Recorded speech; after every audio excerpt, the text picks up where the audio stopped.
whatever the problems that we can face, but still we need to cling on only to the living God alone and alone and alone. అయితే మనం సమస్యలు ఇబ్బందులు ఉండొచ్చేమో కానీ ఎన్ని వేళ మనం దేవుని పైన ఆధారపడేవారుగా ఉండాలి. Bible says he did much evil in the sight of the Lord. అతను దేవుని దృష్టికి భయంకరమైన కార్యాలు చేసినట్లుగా రాయబడి ఉంది. The problem with the Christians, you know what? ఈ రోజు క్రైస్తవులతో ఉన్న సమస్య ఏంటి అంటే, the other people, they have lot of idols before them, so they used to fear a lot.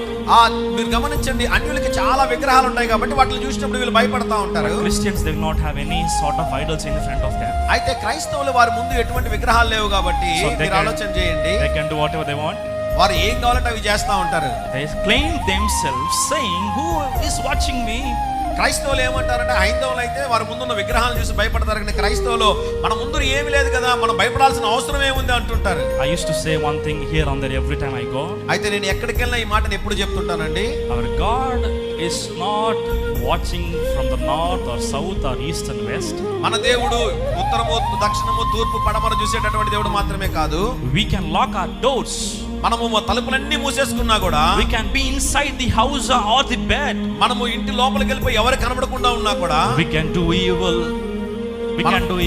మనము చెడు కార్యాలు చేస్తూ ఉంటాము. we claim ourselves, no one is watching me. మనం అనుకుంటా ఉంటాం మనం చేసే తప్పులన్నీ చేసి ఎవరు చూడడం లేదు, తలుపులన్నీ మూసేస్తున్నారు అనుకుంటాం. what of the doors can be closed, but let me say one thing clearly, our God is watching from the heaven. అయితే గమనించండి ప్రియులారా, నువ్వు ఎంత దాక్కోవాలనుకున్నా కూడా నువ్వు తెలుసుకోవాల్సిన విషయం ఏంటి అంటే, నిన్ను చూచే దేవుడు ఉన్నాడు. from above he is watching us. ఆయన పైనుండి నిన్ను చూస్తున్నటువంటి దేవుడు ఆయన. no one can shut the door. అయితే గమనించండి ప్రియులారా, దాని తలుపులు ఎవరు మూయలేరండి. no one can shut the door.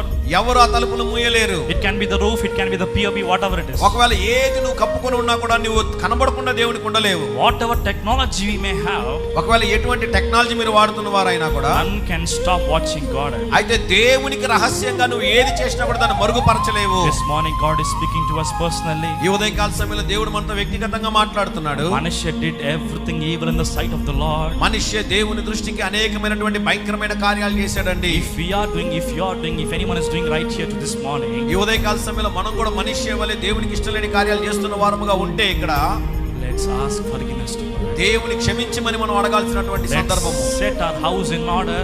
ఏ విధంగా అయితే కుటుంబాన్ని చక్కగా చేసుకోవాలి, మన జీవితాన్ని సరి చేసుకోవాల్సిన అవసరం ఉంది.